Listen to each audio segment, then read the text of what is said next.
නෑ මම එතනදී එකඟ වෙන්නේ නෑ දෙමව්පියන්ටත් පාලනය කරන්න බැරි වුණොත් ළමයා පාලනය කරන්නේ කවුද කියන ප්‍රශ්නේ ඉන්නේ. ඒ නිසා මම හැම වෙලාවෙම කියන දෙයක් තමයි දසුන් මහත්තයා මේ දරුවෝ මුලින්ම අයිති දෙමව්පියන්ට. එතනනේ පළවෙනි සමාජය ඊට පස්සේ තමයි සමාජයට සහ ඉස්කෝලේට යන්නේ. ඒත් අපි වරද්දක් කරගෙන තිනවා ඉඳගෙන ළමයාව නිරාවරණය කරලා තිනවා සමාජයෙන් හැදෙයි හෝ ඉස්කෝලෙන් හැදෙයි. ඉතින් මගේ දැන් මට පුතාලා 3 දෙනෙක් ඉන්න නිසා මම දන්නවා අත්දැකීම මම මගේ කාර්යභාරය මම අර එකයි මේ රෝල් මොඩල් පේරන්ටින් ගැන මම හැම තැනම කතා කරන්නේ ඒකයි. ඉතින් මේ වෙලාවේදී අපි පරමාදර්ශී දෙමව්පියෙක් විදියට එදාට වඩා ලොකු වගකීමක් අද තියෙනවානේ. මොකද අද මේ මානසික වැටලා තියෙන්නේ ඔබේ දරුවා විතරක් නෙමෙයි.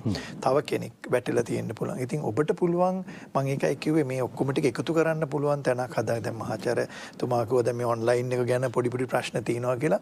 අපි මොන දේ කරත් මේ වෙලාවේ අපි කඩාගෙන යන්න වෙනවා. මොකද හේතුව දැන් මේ ෆිසිකල් ට්‍රේනින් හරි ඉස්කෝල හරි තියන්න බැරි තත්වයක් නේ ඇවිල්ලා තියෙන්නේ. අපි දැක්කනේ කොවිඩ් එකේදී කොහොම කඩා වැටීමක් තාමත් මං හිතන්නේ ලබන අවුරුද්ද තමයි ලෑස්ති වෙලා හිටියේ උසස් පෙළ අගෝස්තු කරන්න සහ සාමාන්‍ය පෙළ දෙසැම්බර් කරන්න. නමුත් මේ තියෙන අවාසනාවන්ත තත්ත්වය නේද මහාචාර්යතුමා ඕකත් ප්‍රශ්නයක් වෙනවා. ඉතින් ඒ නිසා මේ වෙලාවේ මම තාත්තා කෙනෙක් විදියට මම කියන්නේ මේ වගකීම ගන්න ඕනේ.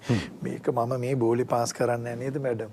මම කියන්නේ මේක අම්මට පාස් කරන්නත් බෑ තියලිවල. මොකද අම්මත් ලොකු මේ ගැටලුවක ඉන්නේ. ඒ නිසා තාත්තා මේ වෙලාවේ තමන්ගේ දේවල් ටිකත් අත්අරගෙන අම්මත් එක්ක එකතු වෙලා මේ දරුවෝ ටික එක රැනට මේක අරගෙන තියාගන්න ඕනේ දසුන් මාත්‍යා. නැති වුණොත් වෙන්නේ මොකද මේක නෙවෙන්නේ දැන් නැති වුණොත් වෙන්නේ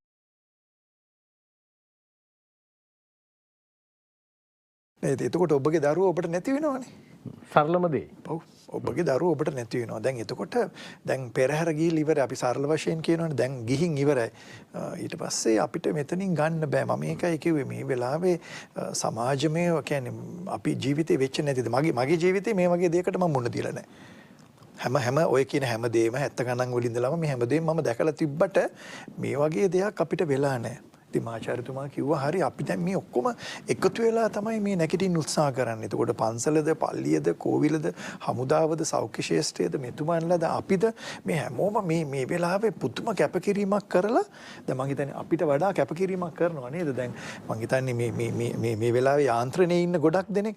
එතකොට දැන් මේ මෙතනදී අපිත් මේ මල් වට්ටිය රත ගහන්න වෙනවා.